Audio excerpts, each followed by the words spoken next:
Good morning, Ed. Good morning, Mel. How are you? I'm doing well. I've spent the morning here outside in the sun with some friends. So getting that nature-based loveliness of just being part of nature, being in nature. You are my role model for interacting with the sun. Because you know how important it is and how everything turns on the rising and falling of the sun. I think people had that, realized that a bit when we had the eclipse last, last week. And the sun went away for a second and then everything stops and changes. Hmm. If we're granted all those things that will keep us alive. But yeah, Absolutely. Funny, last week when I went during the eclipse, I was having dental surgery with a very talented oral surgeon. And he was asking me about my pre-care because he's very interested and he likes to do things that are a little bit, outside of the normal kind of path, but he kind of wants to know what I'm up to. And I explained that I'd spent the preceding 3 hours in the sun getting ready. And he said, "Oh, I guess that can't hurt." And I was like, "No, this is really, really important." So we have this idea that the sun's like an optional extra, where really it's everything for the chemistry of everything that's going on and blood flow and all of those things. when we move to our next evolution of human life, light is going to be a central part of that. 100%. Yeah. 100%. So today I was thinking it would be interesting to talk a little bit about acupuncture channels and points, and some of the ways that we get a different perspective when we're looking at the Neijing and some different possible interpretations. Because whether someone who's listening is an acupuncturist or even just a member of the public, people kind of know, like, that's sort of what the deal is that we've got these energy lines on the body and then these points that we put the needles in. Um, but you kind of made some interesting distinctions. So I thought it would be really interesting for us to chat about. That would be great. I would love to do that. Where would you like to start? I remember when I was thinking about this topic, I was remembering when I was a teenager, like 13 or 14, my parents went to China. It was in the 70s, and they were some of the first people in with a friends group. And they brought me back an acupuncture doll, one of those mannequins. And I was like, whoa, what is this? And there was something about it. There was the suggestion that there was a whole other world of which I wasn't aware that had something to do with the past and tradition, which really called to me and was really magical. You probably had a similar experience. Do you remember your first experiences with this? Uh, yes, I'm trying to cast my mind back. I mean, uh, I went for acupuncture before training to be an acupuncture physician, and I think I was attracted to this other world that had a different understanding of how the body worked, but I wanted something quite rigorous, and something that was based in some sort of scientific understanding. But yeah, no, then I kind of dove in from there. But it's been very interesting having trained with this idea of acupuncture channels, which we can't really quite see, but maybe with enough practice, we learn to maybe feel them. And acupuncture points where there's like a couple hundred or a few hundred on the body. But then kind of being introduced to this other way of understanding what they are. How were they taught to you in your school, the acupuncture channels? What did they say about them? Let's see. That's a really good question. So there's these different words that get used. So channels or meridians is another one. Some of the meridians are extraordinary. So they're not really even as obvious as the regular old ones. And it was something that we learned that chi was flowing in them, but even that idea of what chi is wasn't super specific. So it had something to do with energy. For a long time, and I think I've told you this, for a long time, I was very interested in the question of what are the channels in terms of our kind of more gross anatomy and physiology, or because if we're all looking at the same body, then surely there's some sort of correspondence. And so, for a while, I was looking in the literature for that. So some people thought it had to do with the fascia and the fascia networks, and it might be the space between some of those fascial planes. Um, there were some other ideas that I'd come across, and it was at a conference in Germany where I first saw you speak, where someone said, "Oh, you really ought to speak with Ed Neal about this. He's got some really interesting ideas." And he said, I said, "Well, what are those?" And he said, "Well, actually, he believes that it may be the blood vessels and vasculature of the body." And at first, that was kind of having wrestled with this idea for a while. I was like, I don't know, man. That's not, I don't know, poetic enough or something. It just didn't quite immediately grab me. But then when I saw you speak and you describe it, I was like, no, this is really interesting. Actually, this is very beautiful and poetic, but also he makes a very good case for it. So that was the main thing. And this is also kind of the land of where we prove Chinese medicine. It's where skeptics look and say, you're talking about magic lines and qi, and we don't see anything like that. And we are a thing-based, culture in the West now. So if you don't see it, it doesn't exist. And so there's been these attempts to like cut the body open and look at acupuncture points even more closely and see that they have neural plexuses and things like that. And then and it's kind of like that's going to prove that this is all real. So it's kind of been the proving ground for that. And we've kind of come up short on that, I think. You know more about the modern research about that. What has been learned from that? Yeah. There have been different approaches. So one is looking at like electrical conductance and resistance in the skin. And you can find some patterns there of where there's an acupuncture point mapped that there's going to be a little bit of a different electrical resistance.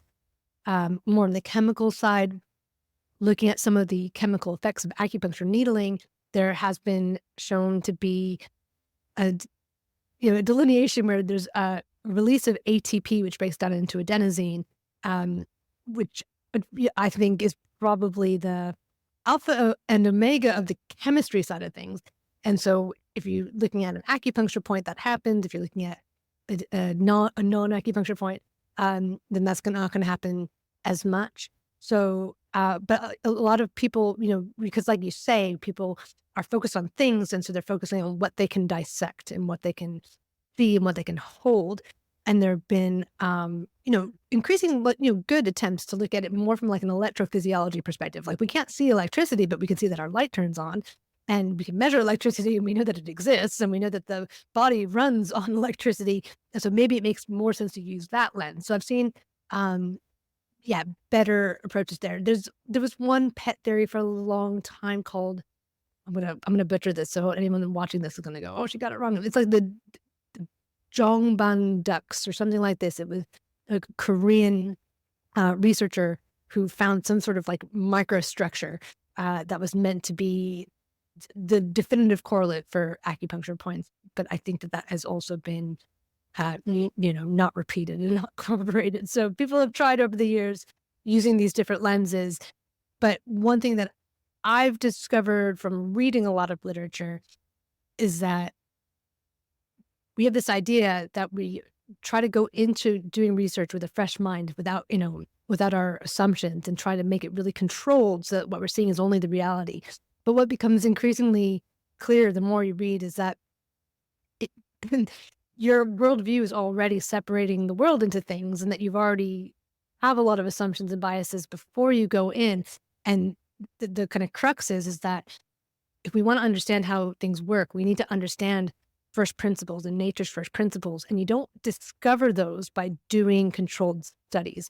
You can discover aspects or examples or pieces, but the first principles themselves don't declare themselves to you through those studies. And you kind of need to know them before you start researching if you don't want to simply just get kind of this sort of garbage in, garbage out of your assumptions and biases. So I think that's a big thing when approaching trying to look at a human body and try to find the acupuncture points and under a scalpel, is that if you're not understanding how things are working in the first place, then it's pretty easy to kind of come to different conclusions. It's true. And so we see some paraphenomenon things we notice about things, but they don't really give you the sense that's really compelling or that's it. And this is probably one of the first methodological errors we see when people try and study the classics is they take a current mindset and then they overlay it on the other system and say, oh, there they're talking about this thing we know, and there they're talking about this is the lung channel and this is that acupuncture point. And it's really clear that that's not the case, for the classics, that they're talking about, in some ways, a completely different world. I can't say completely, but it feels almost completely different. I think I mentioned that sense of when I first started looking in the Neijing, it was like walking in a cave and seeing all these jars full of like the Dead Sea Scrolls, and and it felt like no one had been in here forever, although that's not true. And it just was so interesting. And pretty much early on, I realized that I just had to make a blank slate, try and clear my mind of anything I knew about Chinese medicine, let the words speak for themselves, and not try and make them mean something. And this aspect of the channels was the very first issue, because when you go to look at where the acupuncture channels are described, they come from Ling Shu chapter 10, which is called Jingmai, or the channel rivers. And the first, in the very first paragraphs, they talk about the first upper Taiyin, which is now the lung channel, and the Chinese word Zhufei Shou Taiyin Zhi Mai, which means lung, hand, Taiyin, it's my. That's what it literally means in Chinese. And so there's this issue about this character, my. What does it mean? That's translated by everyone as the lung channel, starts in the middle burner. But that's not what the language says. The first problem is that if you look up the term my in a dictionary, it says blood vessel. And if you go back, from ancient times to modern times, that's what that character means. So is this what I'm reading? Is this what it means? And I assumed I didn't understand something. But more and more, it became very clear that they were talking about topography in a much more nuanced and anatomical way. And and central around this was the idea of rivers. If there was a entry gate to the classic to understand them, it would be blood rivers. If you don't get that, you don't get the rest of the book. It is so central to the book that it's very hard to make sense of anything else unless you get this one thing. But at the time I was reading that, I couldn't help but thinking, I'm just missing something. I'm ignorant. I'm not seeing something that everybody else knows. And so I didn't talk about it for a while. I think maybe I mentioned to you in the last podcast, we were talking about when I first spoke about it. It was at this conference and there was a lot of people there. And I first thought I was going to water things down, and then I said, forget that, just say what you think. And I went out there and I said, the channels are blood vessels, something like that. And I remember coming off a stage and just shaking, and I went into my room like in hiding, because it was like, really felt vulnerable to do that. Now I know that's obviously what it is. Why isn't it seen anymore? That is such an interesting question. Yeah, There, I just wanted to pause there for a moment just to say that what you are saying is different than the understanding of like 99% of acupuncture or Chinese medicine trained physicians. So it's good to just pause there. And add to continue, why don't they see it, but also to hear some of your rationale, right? Because this is like, okay, it's a different opinion. Let's say it's not right or wrong, but you have certain rationale to say, look, this is why I'm reading it that way. Do you want to share some of those things? yeah, absolutely. And, the first thing is to just take the book at face value. So if they say the blood vessel, just say, okay, it's a blood vessel. That's the very first thing. What are they talking about? They have a lot of technical language about the architecture. there's a lot of things. For example, they talk about the idea that the stomach, river, or call it the stomach channel, has a lot of blood in chi, and another one has less blood in chi, which makes no sense if you're talking about a line. What are they talking about? If you're talking about a river, it makes total sense. There's so many things. It, there are many things in the Neijing that you are not sure about, or that commentators argue back and forth. That these original descriptions we're talking about blood is not one of those things. It is like, I know it's an opinion, but it's so clear from working in the book. It would be impossible for me to interpret the book or do my work without that understanding. And it's a limiting step if you don't get that. It bars entry into everything else. For example, what is health in the Neijing? It's called being a pingren, and that's a balanced person. And what's the definition of a pingren? Pingren, it says in the text, means no illness. You have no illness. It means that the rivers flow without obstruction. The blood rivers, that they circulate in relationship to the seasons. Every single intervention in the Neijing is aimed at the restoration of vascular blood flow. And so if you don't get this one piece, the whole book is not open to you, and the medicine is not open to you. So, And oh, sorry, go ahead. I didn't mean to interrupt. the other really important thing is that that one observation, the original channel systems were really talking about the three-dimensional vascular system in a very advanced way. By the way, we have to pause and say this was like 1,000 years, 600 years before what we knew in the West, very detailed. That one observation is the thing that ties Western medicine to medicine from 2,000 years ago exactly and immediately. So, for example, if I'm to go talk to a cancer researcher and they're talking about genetics or something else like that, or cancer tumorigenesis or microenvironment, I'm right there with them talking.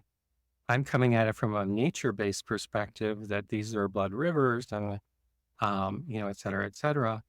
But we have a conversation right away. If I show up to them and talk about, well, there's these invisible lines of energy that no one can see, and you just have to believe in it, put on the ruby slippers and tap them 3 times, they're like, okay, yeah, really? What's my next appointment? So this is like so important. Yeah, I mean, one really interesting thing that you just said, because in my original training, we didn't read the Neijing. We didn't work with translations of it. I didn't study Chinese, and so I was just basically going on. The textbooks we had were in English, and they were already just presenting the theory. So one of the things that you're sharing is that in the Neijing, it says that these, what are we going to call them? Channels, meridians, blood rivers, these they have blood in them. So, but and it says that repeatedly, right? So then it becomes a question that if you want to, if you're wondering if you can use the argument that these are invisible energy lines, then to try to make sense of those invisible energy lines having blood in them, then it becomes a little bit tricky. Like then it needs to be somehow some sort of metaphorical thing or a It, metaphysical thing, or it becomes yeah, it falls apart immediately. more tricky. And I wanted to say that because I think, everyone who, people who've trained have all different backgrounds in terms of training. Some schools are more focused on the classics, some less so. But probably, I know in China, studying the classics is falling out of favor increasingly. So even amongst trained acupuncturists, the knowledge that it says that in there repeatedly might be new information that that these might have blood in them. And so, just to kind of pause and say, it's interesting that this new interpretation, if we understand that the text says that over and over again, maybe sheds a little light that they're a little bit different than what we I mean, understood them to be. we could easily spend a whole hour for me going over all the text instances that show you why this is true, but it's easier just to say, like, this is a point of view, that makes the text makes sense, not only to us, but in terms of nature, in terms of medicine, in terms of modern science. It's really like if you don't get that one thing, you're not going to see this world in a certain way. So it's really critical. Yeah. Yeah. And there was another excellent point, because the other corollary of this conversation, that the basics of acupuncture, as we most people know and love it, is that we have these invisible energy lines and we have these acupuncture points. Right. So the other aspect of this is that then we use the little needles to to insert and influence these acupuncture points. And you brought in a really interesting point from the different types of needles that they describe in the Neijing. Do you want to share a little bit about that? Yeah. So if you, this is something where the practice seemed to change in its trajectory away from a river-based system to an acupuncture point and channel line system. And it happened somewhere around the Han Dynasty. We don't know all of the ins and outs of that, but by the 10th century, it really was focused when we had the bronze man and you were trying to find the point, and that's how you passed your exam and so forth.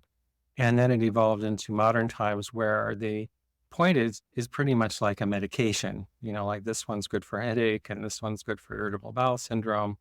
And you put them together protocols and things like that. That's a very different idea than what the original vision was. And we can see that in the description of the tools and the technique. So there was something called the 9 ancient needles, and they were really an ancient surgery set to regulate blood flow, to be irrigating surgery in a certain way.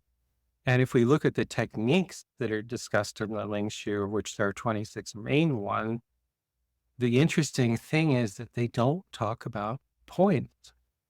They talk about points, and they talk about, if you want to affect the organ, use the Banshu point, and the same with the Fu organ. Everything else, no points. What are they? They're descriptions about tissue surgery and pathogens and things that obstruct the watersheds that rivers flow through. We work on usually the land around rivers in Neijing ecological surgery. We don't stick the needle in the river itself. We're working on the riverbed. So they're saying if you have a problem in a sinew and it's near the bone, here's the treatment, here's the tool. If it's in the body, here's the treatment, here's the tool. If it's in the skin, here's the treatment, here's the tool. So it was very much a form of ecological surgery whose goal was to restore the blood of the body. Why was the blood so important? We can ask that too, for a variety of reasons. It emanates from the heart. The Mai emanate from the heart.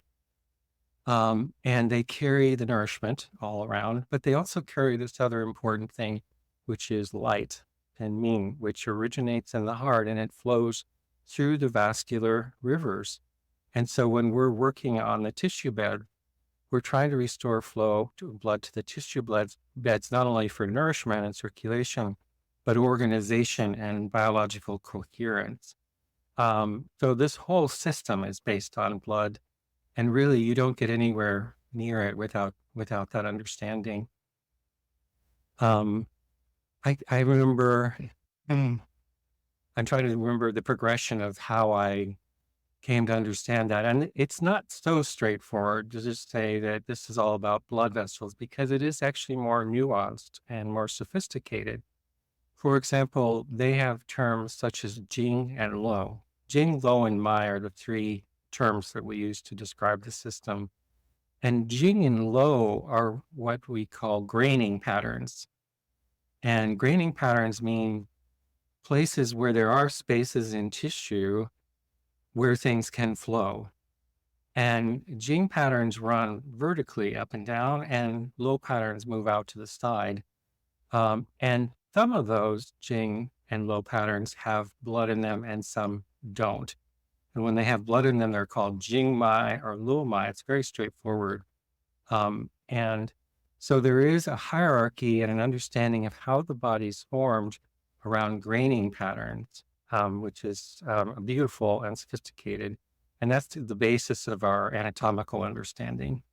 Can you give some examples of where we might see some of these grading patterns just sort of in our day-to-day life, because I think that that can really bring things alive.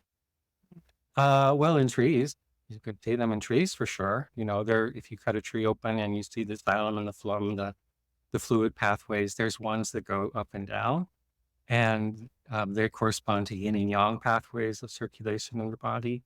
And there's branches that come off of the tree and branch out, and those are called low pattern. So basically, it's patterns of how yin and yang move into the world of nature in living form. So in a tree, for example, you'll see it growing axially back towards the sun. That's a Jing pattern. And the metaphor here is of a loom. The nature has a loom, and it weaves itself. It weaves its world on this loom, so that the vertical threads, the warp threads, are the Jing patterns, and they create the structure and the orientation.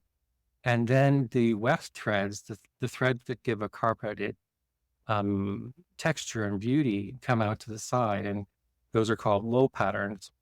The Jing patterns are yang in nature, and the low patterns are yin in nature. So the body itself is made of a combination of these, we call them axial and radial patterns, things that go up and down and things that go out to the side. And they're not just a bunch of lines because it's a combination. So there's variation in work, but the general theme is up and down. For example, if you look at the lower Yangming channel, which is actually called the lower Yangming River, it starts up near the nose. It runs down into your face, up on your forehead. It becomes the carotid artery, and then it moves into the chest. It runs down where the kidney channel is now, feeds the breast. It has an internal course. They meet at the groin. It becomes the femoral artery. It goes down through the leg and through the knee. It becomes the anterior tibial artery, and so forth. So that whole vascular system was seen to be one vertical river, and that river goes through Western counterparts. So there, those arteries I was talking about are there. But it was seen to be one river system from head to toe running in a vertical line. So we would say it's a Jing pattern. From that pattern, things are going out to the periphery, like collateral beds, the things under your skin and so forth. Those are the collateral beds that move out to the side. So that's a grading pattern that does have blood in it, and they're called a Jing Mai, that vertical line. That vertical line, by the way, defines what we call in nature-based medicine a watershed. And a watershed in nature is an ecological terrain in place with its own weather, its own plant life, its own animal systems, that's defined primarily by the course of a main river. And so when we talk about the lower Yangming River going from head to toe, covering all that terrain, it's also associated with ecology around it, like the sinew system and the skin system, but it's all defined by that main river. And that's where we kind of focus our diagnostic. Was that too confusing or geeky? I mean, not for me, but a beautiful explanation. It's funny. You started off by saying that the Western mind likes to live in the land of things. And I think that when I first was introduced to this idea in your theory without hearing you describe it and knowing that you had a medical background, I thought that you were trying to overthingify. It's the Western doctor trying to take over our medicine. Yeah. Well, a little bit. It was because it was so concrete. But now I know, and after listening to you describe it both in connection with the original text and then also with your patients, which is really kind of where the rubber meets the road anyways, that we can sit and talk about these ideas for years, but ultimately does it benefit patients and it affect how we treat when we see things that way. And I realized that actually, it is all about tying things back to nature and how they work there, and that these are the first principles and they're always true, and that's how things run. I love as well with these ideas because I have a 5-year-old daughter that but all these things make perfect sense to her, so we were just looking at a turkey feather this morning, and you see the Jing Lo patterns everywhere, and You get the patterns, you see them everywhere. mhm. Not these hidden lines. It's like, oh my, like, oh, it kind of hits you like, oh my God. It also changes, it might be interesting to talk about how it changes practice. I remember before, I loved Chinese medicine before, but I remember a lot of it for me happened in a thought bubble, which is there's kind of a thought bubble over my head. And it's like, oh, it's a wiry pulse. It's the tongue looks like this. Here's the symptoms. It's all going in my thought bubble. The protocol is this, and the formula is that, you know? And so I do all those things, but I'm kind of living in a thought bubble every day. And then I don't see the results. I remember when I started out, I would do things and then I would kind of make a Hail Mary prayer, like, God, I hope this works. I had no idea. And then when the person came back and said, well, that worked, I was like, seriously? Over time I got used to that, but it was like living in a thought bubble. When you see the body as nature, which of course it is, I mean, becomes obvious if you think about it for more than a little while, then every person that comes in is a unique example of the universe creating itself upon its original design, formed around a state of light and with natural expression. And so it's this thing of immense beauty. One of the things we do in clinic is help patients remember themselves. And what does that mean? That your child, for example, knows that. Children know that. They know what they have is something special. And then usually when they get older, they get talked out of it. You're just a person. You need to get a job, like you're no better than anybody else, whatever it is. And we become this cog in the machinery of life, you know? And so whenever I work with a person, the first thing I try and remember is this is the universe recreating itself in a sacred way. I'm never going to see this example again, only here once in the universe, right now in front of me. It's breath of life forming around a state of light, creating nature just like the natural world creates itself. And it's breathing and moving, and rivers are flowing through it. And I have the privilege of stepping into work. And then what I'm doing is ecological restoration. So say there's a Yang problem. What am I going to do? Not a protocol. I'm going to what we call run the river, which means I'm going to start at its headwater and I'm going to start to move down it and feel it and feel the tissue planes and how it's working and how it's not, all the way down to the end. And then I'm going to make an ecological diagnosis. What's wrong? And we do this by asking the primary question. We call it the primary question, which is, what does healing look like for this person now? Or we can say, what does healing look like for this watershed now? How would we restore it to beauty? I mean, that is like so much more interesting. Plus, when you see things out of balance and you restore blood flow, that you open up a path above and the river flows down below and all the color returns, you're watching the body heal itself in real time. So it's not a thought bubble, hope to God they get better. It's like they should be better and you should see them being better before they leave the clinic that day. And if they're not better, you need to try something else. You need to get this result. And just in terms of the enjoyment of work and the beauty of it, and by the way, here's a little trick, which I don't ever usually promote, but when you restore ecology, illnesses vanish. I mean, not all of them all the time. They're not always easy. We don't always succeed with everything. But oh my gosh, when you restore ecology, which is what is the body is thirsting for, illnesses just seem to evaporate, in many cases. So we don't even talk about that, it's kind of amazing. And there's this way of that it restores faith. To me, when I see the body recreating itself, and I see some pretty sick people. I mean, my practice is like you're on death's doorstep usually. And I see them time after time, like, oh, I can't believe that got better. And it's because when ecology comes back, you're better. It's kind of amazing. I don't want to oversell that because then you sound like those people. but it is. This is one of the challenges if you're doing what you're doing, it's challenging, to talk about it for the reasons that you're alluding to. And we're at this stage also where this is new. We have this thing called nature-based medicine, which is based on 20 years of Neijing text work and making a healthcare system around that.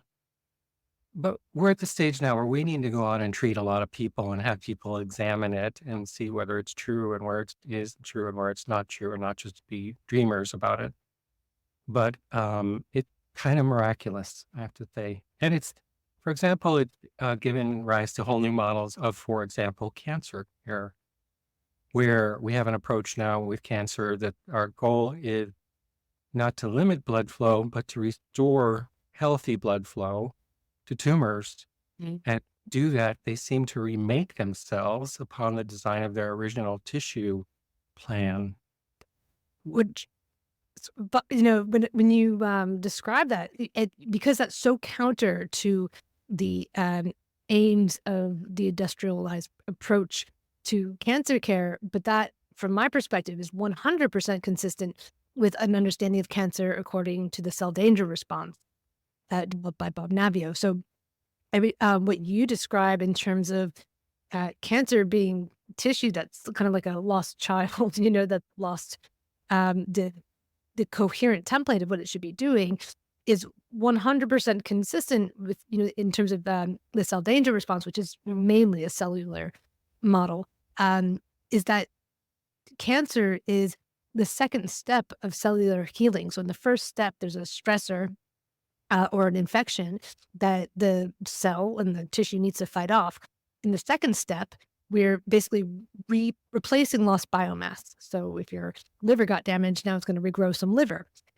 And then at a certain point, once things are the right size again, then they need to go into the third step, which is now they need to be rejoined to the network.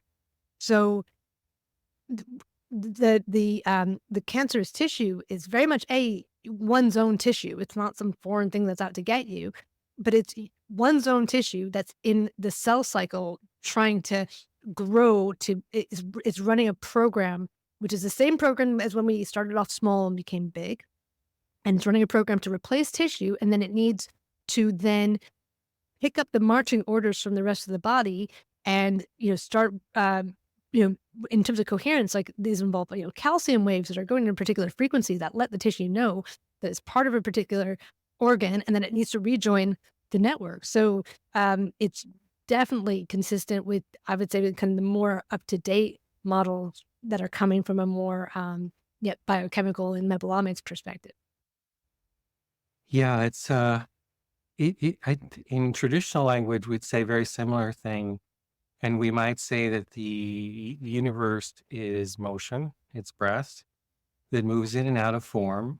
And by the way, form is the minority of things in the universe. We know that even from a modern scientific point of view, the baryonic world, or the thing of atoms, it's only 4% of the universe. Everything else is invisible motion. And the Neijing says exactly the same. This is about motion, people. Occasionally it turns into a thing, we call that form, but that's also in motion too. And life itself is a form of coherence, not structure. It's like all these things are in you and they're breathing and they're coherent, meaning that they attend to the home issue, like you, etc.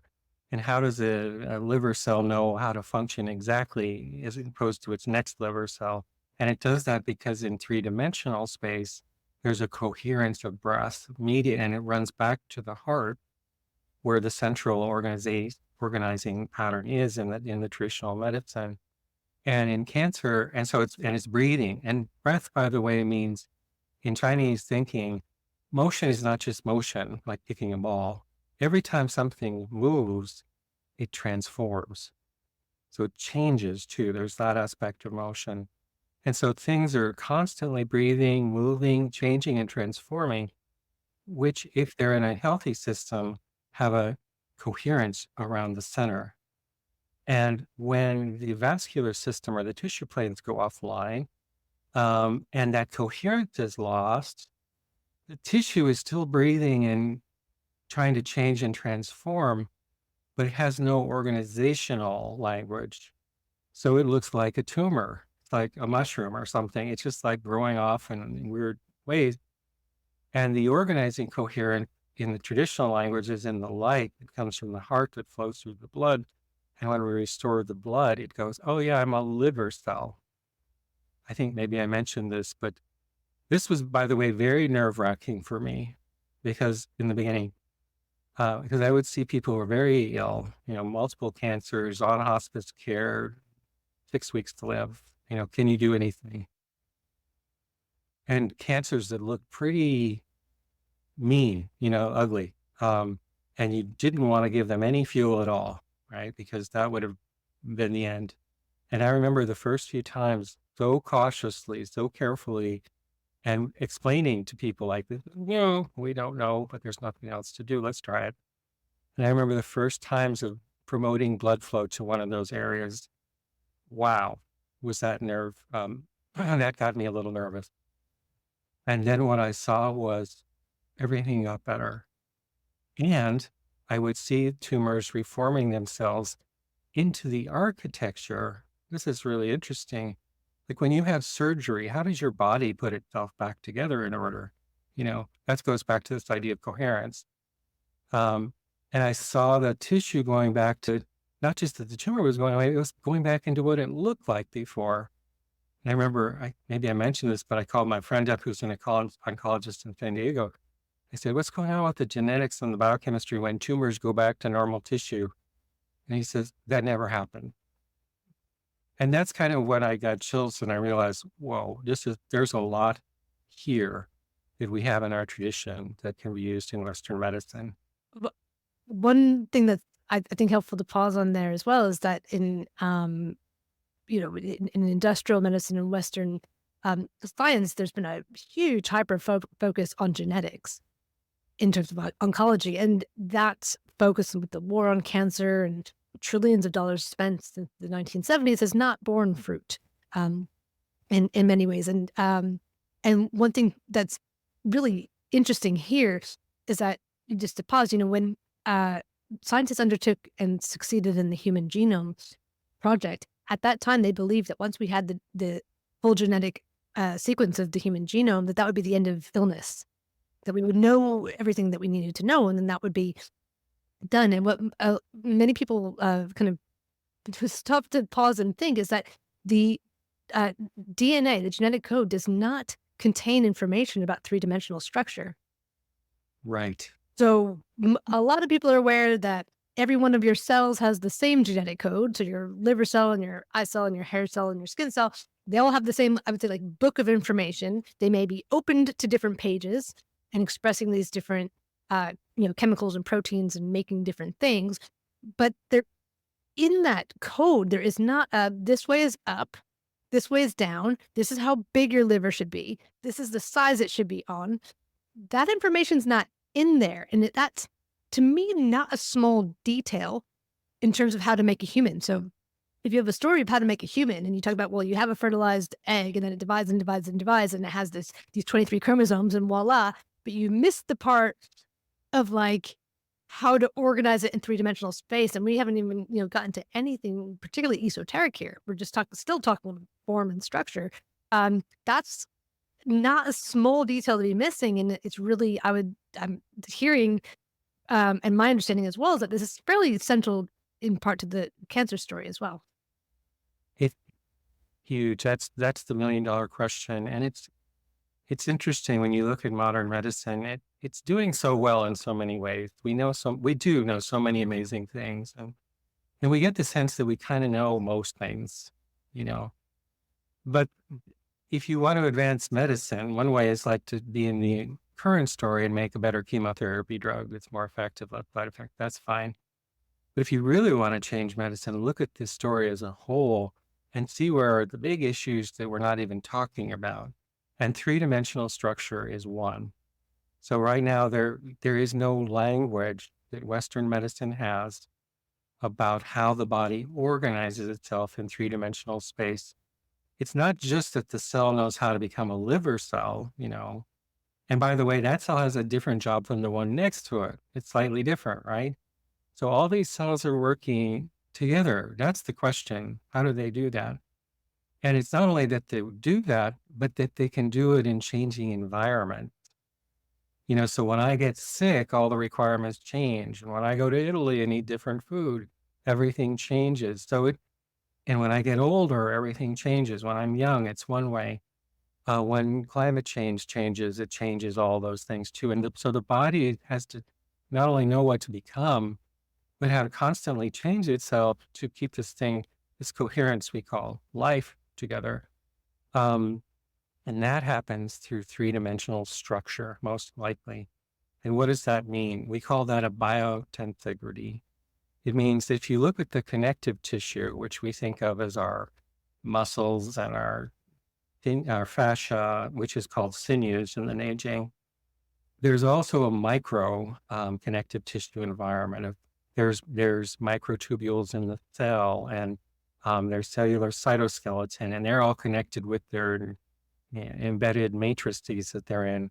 And all of those things connect to each other, and they're moving around, constantly adjusting.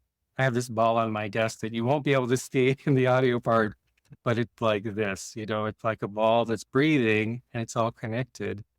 You can see them in the Buckminster Fuller domes and things like that. And a biotensegrity means it's all connected. And if you poke on one, an impulse goes into that system and changes everything. And that system can reorient itself around the center, which is in the Neijing, the heart. And so that's how cell number 371 in the liver knows exactly what to do, because all the way from the macro connective tissue down into the inside of the nucleus of the cell, there's a network that goes all the way in there. And so when you torque your shoulder, for example, it actually puts the stress into that biotensegrity that goes all the way into the cellular nucleus and changes how DNA is transcribed, which is amazing. But in Western medicine, we have no language for that. For example, if you come, and this is where Neijing medicine, traditional Chinese medicine, we got the goods. And this is one of the places we can really help Western medicine right now. So if you get cancer, for example, we can tell you all sorts of things about that cancer. Say you get lung cancer. Well, there are risk factors. Maybe you had those. There's genetic predilections. Maybe you had those. But why did that cancer come in the left middle lobe on Tuesday, April 13th? We don't really know. Why wasn't it on the other side? And we can do things to the thing that came. We can cut it out. We can radiate it. But we can't change the original landscape that made it, because we have no language for three-dimensional architecture. We do have ideas like the ecological model of cancer. That's an idea, that cancer is like a weed. Some people say that, and it's the environment that creates it, not the weed itself. But they can't tell you the technical aspect. Why did the weed grow there? What was wrong? The Neijing language, the medicine built around a blood-based system, is the stuff that tells you why this came where and what you're going to do about it. And that's like magic in a certain way. So there are no magical channels, but there is magic in a certain way. The body heals itself. And that's why we say the impulse of the universe is towards healing. Like if you get out of its way, it will heal. It's when it's stuck that it can't do that. And that's where we step in with this ecological surgery. Phenomenal. It's that's really, really interesting. And I think I think it's so far beyond what most of us are used to in terms of understanding what's possible. But yet when you kind of see it enough time. One thing that is so striking is the anatomy they describe. I mean, you've studied with us. People have no idea about the extent of the anatomy and how precise it was and how far ahead of its time it was. It's not easy to cut people open and see these, like when you say the Li, which is called lung 7 now, which is called a low point. That's a whole other topic. And it's kind of a mistranslation of a term. But originally it described what we call a distributary, which is a river that took off from the main Upper Taiyan Lung River. And it says it breaks off from the main river, and then it makes this kind of circle in the palm, and it goes off into the fish border. When you look at the Western anatomy of the palmar arch, it's exactly that. But you don't see that when you take a knife and cut open a corpse, you know? And it's mind boggling how advanced it was. And this is not known by people in our field. Like I say, studying this is almost as much as studying Western surgery because the anatomy's there, the science is there, the techniques are there. And when you restore and by the way, our approach to illness, it's a kind of a secret, but we only do one thing. We do the same thing over and over. No matter what your illness is, we say, what's the landscape? What's the ecology? How are the rivers flowing? And let's make it right. And when we do that, as I say, illness, that's the prerequisite for an illness to be there. Or if we can restore that, then the illness, we can't always do that. Sometimes we're not good enough. We don't see it. The person misses their appointment, whatever. There are people we don't cure everything, of course. But when we do get it right, the prerequisite for the illness is not there, and it tends to just go away. It's so interesting because when I was studying, what I was taught and what I heard everywhere was that the authors of the Neijing, and it's a compilation, isn't it? And it was put together by various authors over time. But at that time, the story that I heard repeated was that they never looked inside of a body because it was against their beliefs and religion. So therefore, they didn't know what was in there, but they just saw these energy lines. But what you're describing suggests that maybe they had seen inside of the body. Oh, I mean, they clearly did that. I mean, number one, no matter what the laws are, doctors of all time get bodies in the middle of the night and cut them open. I mean, it's just like what they do. They're not going to sit around and not do that. They have to learn and do that. So that happens all the time. Number two, in the Neijing, they say they did that. They said the body can be known by cutting it open, and number three, the descriptions are so accurate. They might have done other things, like you can take a straw and run it through a blood vessel and see where it goes. But like in terms of the palmar arch, those vessels are so small.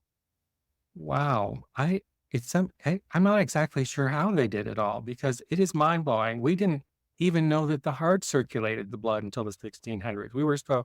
It was so far ahead of us. Sometimes we joke like, the Neijing came from a spaceship and that people came by and dropped off the text and then left, because it's so far advanced.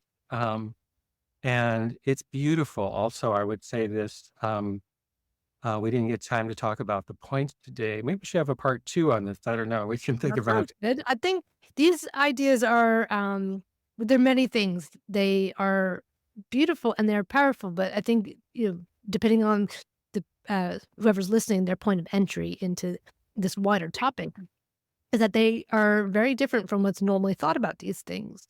And yet there's a lot of richness and a lot of depth and a lot of support that once you start to question, with any idea, if you pick it up and hold it and turn it around and question it, and, does it make sense from these different angles? Is there a rationale? And is it helpful? I was with models, it's like, okay, is it true, but is it useful?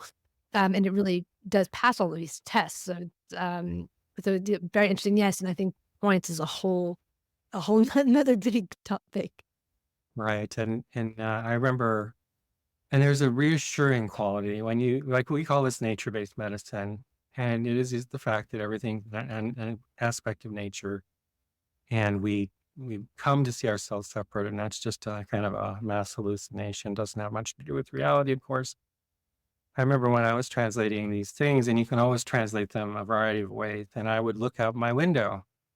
And one of my main books translating was a plant physiology book. And one of my criteria in text archaeology, which is this formal approach to translation, one of the criteria is, do you see it in nature? And if I can't see it in my garden, I'm pretty suspicious. If it doesn't correlate, with things in nature and what scientists know about nature, then I'm probably on the wrong track, because these people who wrote the Neijing, they weren't making stuff up. They were carefully examining patterns of plant and sun and clouds and weather. They were scientists just like we are, and they were putting them down, their ideas and theories, and writing them down. And then they said, this is so important, we need to put it in a text, and that has to be handed down to the later generations, which is us, so that it doesn't get lost because it's so important. And there's this way also that we're in this time right now where we don't know what to believe in, and everything is very chaotic, and it causes anxiety. And the idea again is erase the board, start over with nature. The sun rises in the east, it sets in the west. Nature opens and closes. It opens in the summer, it closes in the autumn and the winter. These very basic things upon which Neijing medicine and Chinese medicine is based, because Neijing is the source of Chinese medicine. Then there's this deep kind of relaxation, like, yes, I can get with this. By the way, patients too. Yes. Like when I see a patient and I give them the Western medical explanation, there's cytokines and this, that, and the other thing, they kind of go, okay, if you say so. But when I say your body is made up of breath, it's like nature, and here's a river, can you feel the river? And it's hot up here and cold down here. And I'm going to put the needle in here and irrigate it and restore the flow, and the heat comes back. They go, wow, yeah, right, I get it. Very cool. Very cool. This information is mind-blowing, beautiful, dense, disruptive, all sorts of things all at once. And, I've come to learn teaching it, you have to teach it in a certain way, because we can talk about some things in a podcast, for example, and there's things I call long learning things that you have to think about again and again and again and again. And What slowly, about your single point headache protocol? No? sure, yeah, just find a place that's holding the headache in place and release it. Yeah. We're going to be different, everyone. Oh, Yeah, man. yeah. But I think and it also, there's these bigger overarching themes, like, what did we do with traditional knowledge in the Industrial Revolution? Why did we throw it all out in the garbage heap? What can that traditional knowledge tell us about the world today, so that we can make a new future?